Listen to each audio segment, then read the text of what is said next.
ሰላም ሰላም ጤና ይስጥልኝ የተወደዳችሁ የናይል አካዳሚ ቤተሰቦች እንዴት ናችሁ? በያላችሁበት የዓለም ዳርቻ ሰላማችሁ ይብዛልኝ።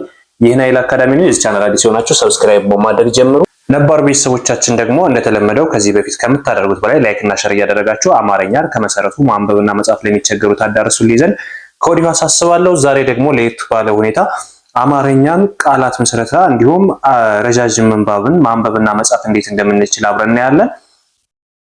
በመጀመሪያ ደረጃ አንድ ምንባብ ወይም ቃል ለማንበብ ምን ማድረግ አለብን የሚሉትን እናያለን። እሱ ምንድነው? የመጀመሪያው ማድረግ ያለብን ነገር አንድን አረፍተ ነገር ለማንበብ መጀመሪያ የተሰጠንን አረፍተ ነገር ወይም አንድ ጽሑፍ በፊደል ደረጃ ማንበብ መቻል አለብን። ከዛ ደግሞ በቃል ደረጃ ስንቀጥል የመጨረሻው ደግሞ በአረፍተ ነገር ደረጃ እናነባዋለን ማለት ነው። ስለዚህ እዚህ ጋር እንደምታዩት የተለያዩ አረፍተ ነገሮች አሉ። እነዚህ አረፍተ ነገሮች በጣም አስተማሪና ወሳኝ ጥቅሶች ናቸው። በማንበብና በመጻፍ ቴሌግራም ግሩፕ አለ፣ እዛ ላይ ያስቀምጡልኝ። እንዲሁም እናንተ ደግሞ ለእናንተ ጥሩ የሚሆን ከሆነ ሌሎችም ሸር እያደረጋችሁ ታደረሱልኝ ዘንድ ከወዲሁ አሳስባለሁ ማለት ነው። በእርግጠኝነት ይህንን ነገር አይታችሁ ታመሰግናላችሁ። እዚህ ጋር እንደምታዩት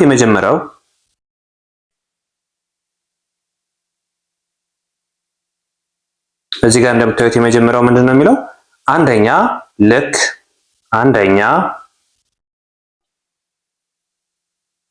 ልክ እንደ ዝናብ ስትመጣ ሰዎች የሚደሰቱብህ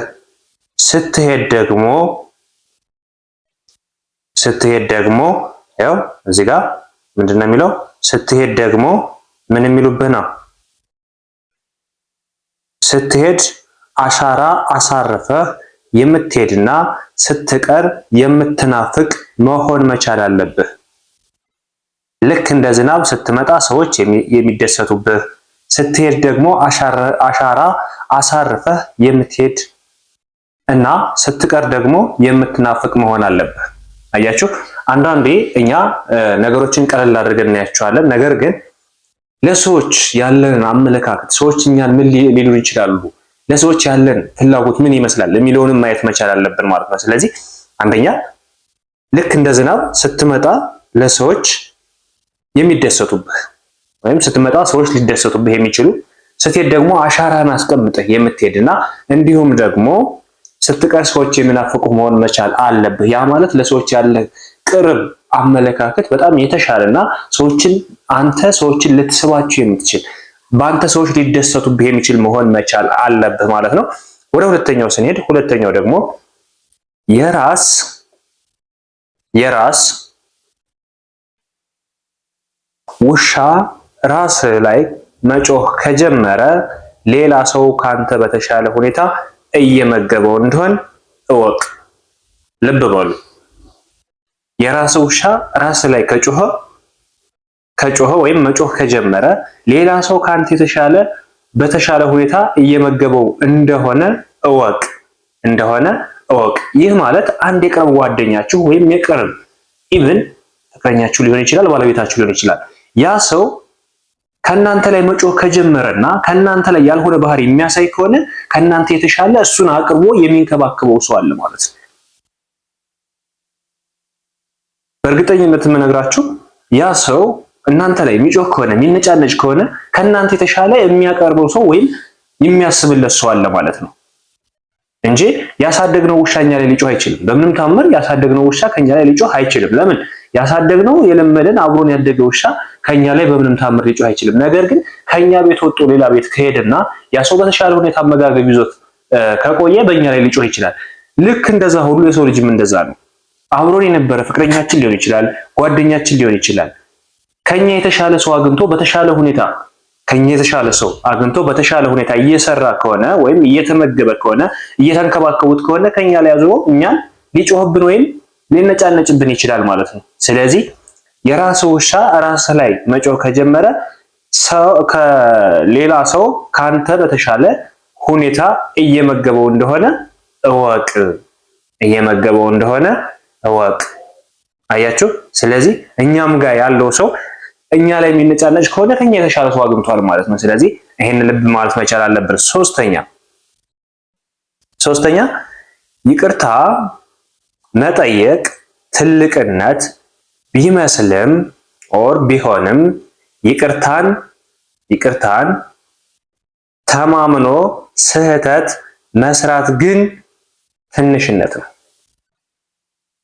ይቅርታ መጠየቅ ትልቅነት ቢሆንም ይቅርታን ተማምኖ ስህተት መስራት ግን ትንሽነት ነው። ልብ በሉ። አንዳንድ ሰዎች ይቅርታን ትልቅነቱን ተረድተው ነገር ግን ያ ሰው ሁሌም ይቅር ይለኛል እያሉ ብዙ ስህተት የሚሰሩ ሰዎች አሉ። ስህተቱን ራሳቸው ሰርተው ከሌላ ሰው ይቅርታ ቢጠብቁ ሰዎች አሉ። እንደነዚህ አይነት ሰዎች እንዳትሆኑ ራሳችሁን መመልከት መቻል አለባችሁ። ይቅርታ መጠየቅ ያለባችሁ ስታጠፉ ብቻ ነው። ካላጠፋችሁ ሰው ይቅርታ አትጠይቁት። ለምን? ምክንያቱም አንድ ሰው አጥፍቶ ነው አይደል ይቅርታ መጠየቅ ያለበት። ሳታጠፉ ይቅርታ አትጠይቁ። ማንኛውም ሰው ይሁን ካላጠፋችሁ በቀር ይቅርታ አትጠይቁ። እንዲሁም ደግሞ ያንን ሰው ሁልጊዜ ይቅርታ እየጠየቃችሁት ይቅርታችሁ የሚቀበል ሰው ከሆነ አትደጋግሙ። ምክንያቱም ይሰለቻችኋል። ዛሬ ይቅርታ አድርጎላችሁ ከሆነ ነገም ደግሞ ሰርታችሁ ይቅርታ የምትሉት ከሆነ የሆነ ቀን ላይ ጭራሽ ጥሏችሁ ሊጠፋ ስለሚችል ከህይወቱም ሊያስወጣችሁ ስለሚችል እሱንን በትኩረት መከተል መቻል አለባችሁ ማለት ነው። ስለዚህ በዚህ መሰረት መሆን መቻል አለበት። አራተኛ ተስፋ አትቁረጥ። ደስታ ሊመጣ ሲል ሐዘን፣ እፎይታ ሊመጣ ሲል መከራ፣ ሊነጋ ሲል ጨለማ ይበረታል። ተስፋ አትቁረጥ። ደስታ ሊመጣ ሲል ሐዘን፣ እፎይታ ሊመጣ ሲል መከራ፣ ሊነጋ ሲል ጨለማው ይበረታል። ምናልባት የደረሰበት ሰው ነው የሚያውቀው ይሄንን። ሊነጋ ሲል ይጨልማል የሚለው እንደው ላስምርላችሁና ሊነጋ ሲል ይጨልማል። እኔ ምናልባት በእኔ የደረሰብኝ ነው ሆኖም ሊሆን ይችላል አይታወቅም። እያንዳንዳችሁ ስታዩት ግን ሊነጋ ሲል ይጨልማል የሚለውን በትኩረት ከተመለከታችሁት በትክክልም ሊነጋ ሲል ይጨልማል። ብዙዎቻችን የሆነ አፋፍ ልንወድቅ ጫፍ ላይ ደርሰን እያለ በጣም ተጨንቀንበት በነበረ ሰዓት ላይ የተሻለ ነገር አግኝታችሁ አታውቁም? ሁላችሁ ራሳችሁን ጠይቁት። የምር ሊነጋ ሲል ይጨልማል ማለት እሱ ነው። የሆነ ነገር ጥሩ ነገር ተዘጋጅቶላችሁ አፋፍ ላይ ደርሶ እየጠበቃችሁ ከሆነ በጣም ብዙ ፈተናዎች ይበዙባችኋል፣ ያስጨንቋችኋል። ብዙ የማይመለስ ወይም የማይቀየር ህይወት ያለ እስኪመስላችሁ ድረስ ሊሰማችሁ ይችላል። የዛኔ ግን ሊነጋ ሲል ይጨልማል የሚለውን አስታውሳችሁ ነገ ከነገ በኋላ ያንን ነገር ታገኙታላችሁ። ስለዚህ በዚህ መሰረት እነዚህ ነገሮች በደንብ በማንበብና በመጻፍ በማስታወሻ በመያዝ ልትጠቀሙባቸው ይገባል። እዚህ ጋር እንደምታዩት በእርግጠኝነት ይህንን አይታችሁ ታመሰግናላችሁ ያልኩበት ምክንያት ይሄ ነው። ወደ መሃል ገባ ብላችሁ ጽሑፉን ስታነቡትና በማስታወሻችሁ እንዲሁም በአእምሯችሁ ስትይዙት የበለጠ በደንብ ግልጽ ሲሆንላችሁ ምን አይነት ጥቅስ ነው ብላችሁ ራሳችሁ ልትረዱበት የሚገባ ነው። ስለዚህ እነዚህን ጽሑፎች በማንበብና በመጻፍ ቴሌግራም ቻናል አለ፣ እሱ ጋር አስቀምጡልኝ። ከዚህ በተጨማሪ ደግሞ በውስጥ መስመር መማር የምትፈልጉ ከዚህ ጋር በማስቀምጥላችሁ ስልክ በቀጥታ በመደወል በኢሞ፣ በዋትስአፕ፣ በቴሌግራም እንዲሁም ሊንኮቻችን በመጠቀም የምታገኙ እንደሚሆነው ከሰኞ እስከ ዓርብ ባሉ የስራ ቀናት ውስጥ በኦንላይን ትምህርቱን እያስተማርን እንገኛለን። እናንተም በኦንላይን ትምህርታችሁን መከታተል ትችላላችሁ። በአጭር ጊዜ ብቻ አማርኛን አቀላጥፋችሁ ማንበብና መጻፍ ትችላላችሁ ማለት ነው።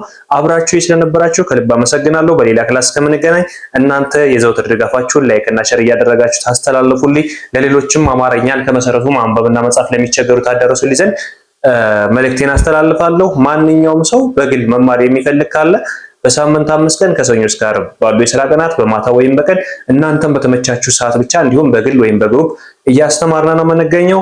መማርና መለወጥ ራሳችሁን ከዝቅተኝነት ወይም ደግሞ የበታችነት ስሜት ከሚሰማችሁ አውጥታችሁ ከማንኛውም ሰው ጋር እኩል ማድረግ ትችላላችሁ ማለት ነው። በድጋሚ አብራችሁ ስለነበራችሁ ከልብ አመሰግናለሁ። መልካም ጊዜ ነው።